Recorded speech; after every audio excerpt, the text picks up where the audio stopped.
British Bharat में दो प्रकार के राज्य थे। पहले थे ब्रिटिश प्रभुत्व वाले, दूसरे थे रजवाड़े जिन पर राजाओं का शासन था। इन्हें देसी रजवाड़े कहा जाता था। इन रजवाड़ों ने ब्रिटिश कानून की अधीनता स्वीकार कर रखी थी।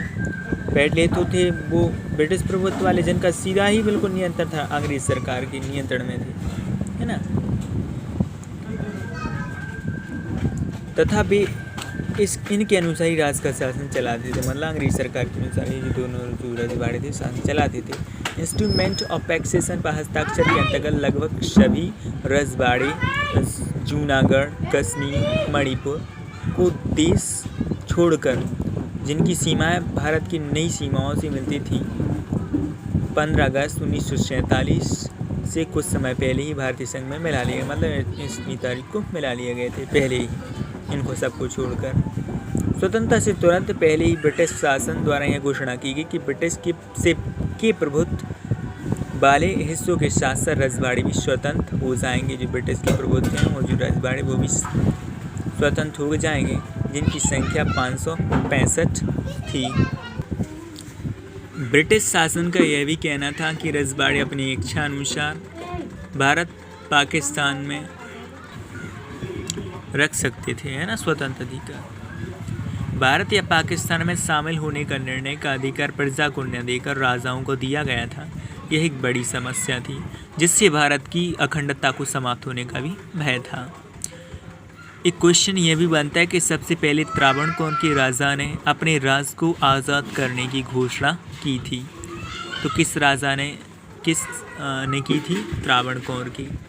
विलय के संबंध में सरकार का कुछ दृष्टिकोण था कि विभाजन के पश्चात उत्पन्न परिस्थितियों तथा देश के अनेक टुकड़ों में विभाजित हो जाने की आशंका के कारण तत्कालीन भारत सरकार ने रजवाड़ों के विरुद्ध कठोर रुख अपनाया।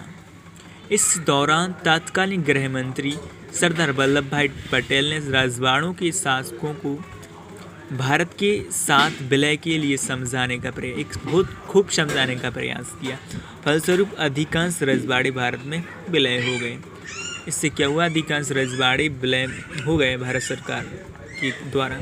कुछ क्षेत्रों के विलय के संबंध में कुछ नरम दृष्टिकोण भी था, आउटलुकिंग था, तथा वह उन क्षेत्रों को स्वायत्तता देने के लिए तैयार थी। जैसे जम्मू कश्मीर सरकार द्वारा यह रुख देश की विभिन्नताओं का सम्मान करने तथा विभिन्न क्षेत्रों को मांग को पूर्ण करने के लिए अपनाया गया था, है ना। इनकी मांगों को, विभिन्नताओं का सम्मान करने। कुछ प्रमुख रजवाड़े थे जैसे हैदराबाद में क्या हुआ कि प्रारंभ में हैदराबाद विलय के लिए सहमत नहीं था बिल्कुल।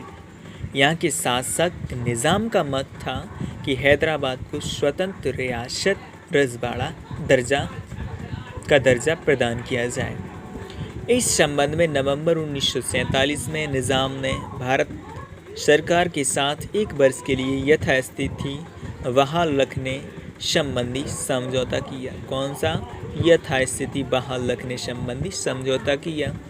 हैदराबाद रियासत के लोग, विशेषकर तेलंगाना के किसान, निज़ाम के दमनकारी शासन से दुखी थे। क्या थे? विशेषकर तेलंगाना के किसान दमनकारी ऑपरेशन रूल से क्या थे? दुखी थे। निज़ाम लोकतंत्र की स्थापना का विरोधी था, डेमोक्रेसी का अगेंस्ट था, तथा वह जनता का अधिकार नहीं देना चाहता था। इसलिए वहाँ के लोगों ने उनके विरुद्ध आंदोलन किया। बदलती परिस्थितियों के परिणाम स्वरूप उन लोगों ने निज़ाम के शासन के विरुद्ध विद्रोह कर दिया। बदलती परिस्थितियों के परिणाम स्वरूप उन लोगों ने निज़ाम के शासन के विरुद्ध विद्रोह किया। तो निज़ाम ने क्या किया? आंदोलन के विरुद्ध अर्धसैनिक बल का प्रयोग किया। अर्धसैनिक बल क्या था? ये अत्याचारी थे, सांप्रदायिक थे। उन्होंने गैर मुसलमानों को विशेषकर रूप से अपना निशाना बनाया। मतलब जो गैर मुसलमान थे, यानी जो मुसलमान नहीं थे, यानी हिंदू, ईसाई, सिख, ये सब। हैदराबाद में सांप्रदायिक हिंसा की घटनाओं की बढ़ोतरी के बाद भारतीय सेना द्वारा सितंबर 1947 को निज़ाम के सैनिक के विरुद्ध कार्रवाई की।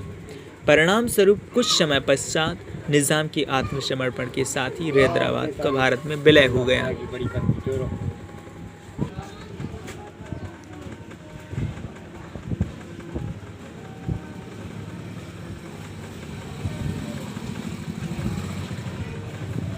क्या चाहना है? जल्दी बताओ।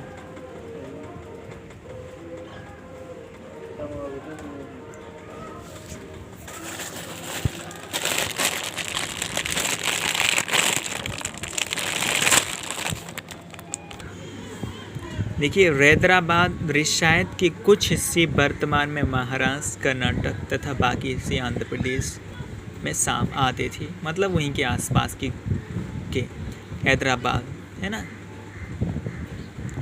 ये महाराष्ट्र, कर्नाटक, आंध्र प्रदेश में आते थे।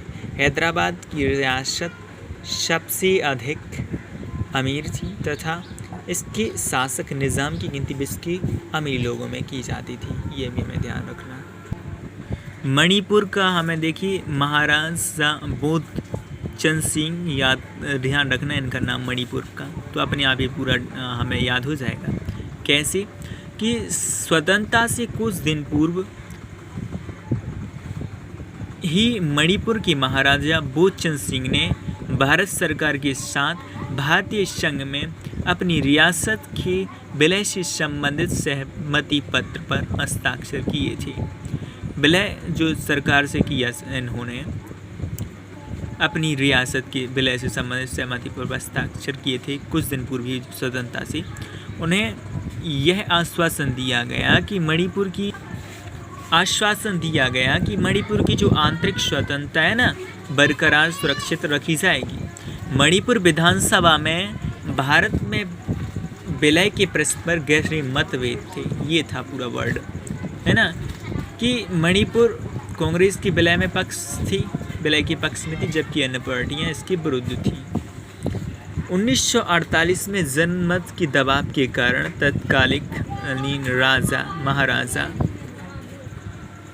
यहाँ पे बहुत ज़्यादा जनमत हो रहा था, यानी जनमत लोगों के दबाव के कारण समूहों के तत्कालीन महाराजा बोधचंद सिंह ने चुनाव कराए जिसके माध्यम से वहाँ संवैधानिक राजतंत्र कायम हुआ। उल्लेखनीय है कि मणिपुर देश का पहला भाग सार्वभौमिक वयस्क मताधिकार के आधार पर चुनाव हुआ। कौन सी? सर्ववयस्क मताधिकार।